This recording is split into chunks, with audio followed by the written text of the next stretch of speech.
Hello दोस्तों, मैं रमेश कुमार। आज मैं आपको प्रश्न तनाव यानी सरफेस टेंशन और उसका एक मौलिक गुण, किसका? सरफेस टेंशन का। सरफेस टेंशन का जुड़ाव है लिक्विड से। लिक्विड क्या है? द्रव, यानी कि दुनिया की पानी जैसी जो भी चीज़ें हैं। मेरे पास कई सारी चीज़ें हैं जो आप देख रहे होंगे। मेरे पास तेल भी है, पानी भी है, शहद भी है, तारपीन का तेल भी है। आपने ये सब चीज़ें मैं आपके सामने इसलिए पेश कर रहा हूँ क्योंकि जनरल साइंस में यानी जीवन के हर क्षेत्र में इनका अत्यधिक उपयोग है। और इसकी जो सरफेस टेंशन है ना, उसका मच्छर अंडे भी इस सरफेस टेंशन को देख कर ही देता है।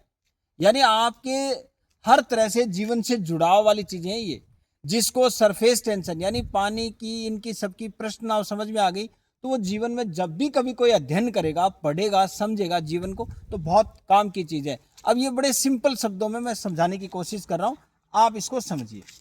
देखिएगा, इधर लेके आओ इसको। आपको जैसे मैंने ये थोड़ा सा यहाँ पानी डाला है, अब आप इसकी सतह देखो ध्यान से, इसको ध्यान से देखिए। ये जो ये पानी की मैंने बूंदे हैं, यहाँ देखिए, इस पानी की बूंद, इसने पानी ने जैसे ही मैंने डाला तो ये फैला नहीं है। अब देखो इसके साइड में मैं एक चीज़ और डालता हूँ, जैसे ये तारपीन का तेल है मेरे पास में। अब आप ध्यान से देखिए, मैं यहाँ तारपीन का तेल डालूंगा और वो पानी की तरफ बूंद नहीं बनाएगा। इधर डाल रहा हूँ, देखना, थोड़ा सा डालूंगा लेकिन वो बूंद नहीं बनाएगा। ये देखो, अब ये देखो इसने बूंद नहीं बनाई। अब ये देखो इसने बूंद नहीं बनाई। और मैं यहाँ, आप ये देख रहे हैं इसके अंदर, यहाँ देखो, यहाँ मैंने डाला बूंद नहीं बनाई, यहाँ डाला इसने बूंद नहीं बनाई। किसने? इस तारपीन के तेल ने। जबकि मैंने पानी डाला इसने बूंद बना ली।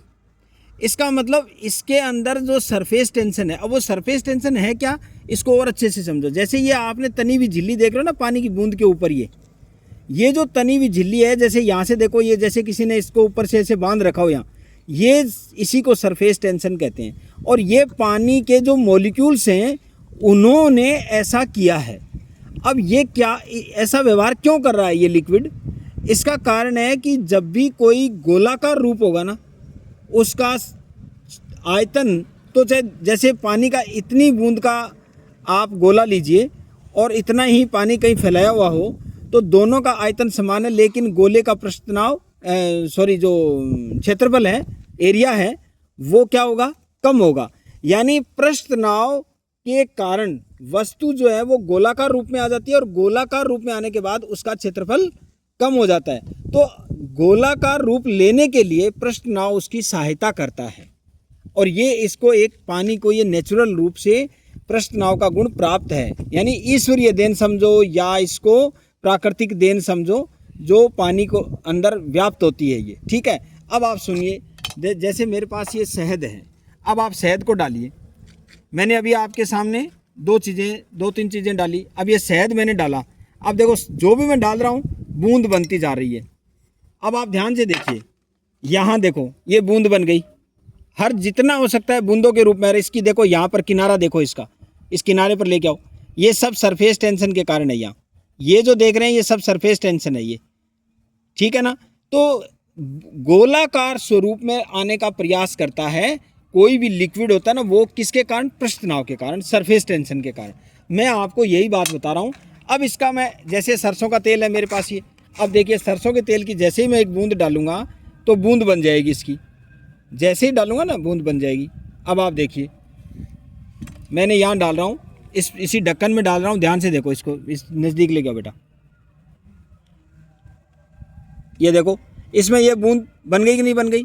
ये बूंद के रूप में, जैसे मैंने इस पर यहाँ डाल रहा हूँ, देखो ये देखो बूंद बनने के बाद अब ये थोड़ा, ये देखो ये बूंद के रूप में हो गई, यहाँ ये शहद की बूंद बन गई। तो मैं ये इसलिए बता रहा हूँ कि ये सब सरफेस टेंशन के कारण होता है। तो अब आप एक बात और समझिए। अब आप मैं एक और इसका पृष्ठ तनाव का यानी कि सरफेस टेंशन का एक उपयोग और बता रहा हूँ, दैनिक जीवन का एक उपयोग। मान लो आपके पास में ये पानी का भरा हुआ गिलास है, यानी इसका मतलब इसके अंदर एक गिलास पानी है। अब इस एक गिलास पानी की आप ज्यों का त्यों बर्फ जमा लो, तो अगर बाद में इसको गिलास में से बर्फ निकालोगे तो बर्फ के शेप में गिलास निकलेगा। अब इसके बाद क्या होगा, उसका आप पूरा क्षेत्रफल निकालो। यानी संपूर्ण पृष्ठ का यानी संपूर्ण एरिया निकाल लो आप उसका, सिंपल शब्दों में कहूँ। अब आप इसी पानी को एक गोले के रूप में, मान लो कोई ऐसा बोल है जो अंदर से खोखली है और गोलाकार शेप में, उसमें पानी भर दो और उस बर्तन को या आप पानी को बर्फ में जमा लो और फिर उस गोले को, यानी उतना ही पानी जितना इस गिलास में था ना, उसका गोला बन जाएगा, मतलब बर्फ का गोला बन जाएगा। यानी बड़ा सिंपल सा एग्जांपल दिया है मैंने आपको कि पानी की मात्रा वही है, यानी वॉल्यूम वही है जो जितनी गिलास में पानी में थी, अब उसका गोला बना लिया। दोनों का जो सरफेस एरिया निकालोगे, दोनों का सरफेस एरिया, तो गोले का सरफेस एरिया क्या निकलेगा? कम निकलेगा। तो यहाँ ये मैं बात एक्सप्लेन कर रहा हूँ कि जो सरफेस एरिया है ना, उसकी बात कर रहा हूँ। तो वैसे तो जब कोई चीज़ जमती है ना, पानी जमता है तो उसका आयतन 9% बढ़ेगा, मैं उसकी बात नहीं कर रहा हूँ।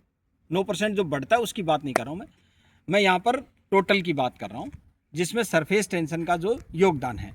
तो मैंने आपको ये जो एक सब बातें बताई हैं, ये सब के सब वो गोले के रूप में क्यों आना प्रयास करता है लिक्विड का खुद का ये स्वभाव है कि वो गोले के रूप में आकर के और अपना पृष्ठीय क्षेत्रफल कम करता है, यानी टोटल जो सरफेस एरिया उसको कम करने का प्रयास करता है, और ये इसमें उसको जो सरफेस टेंशन है वो उसका योगदान करता है।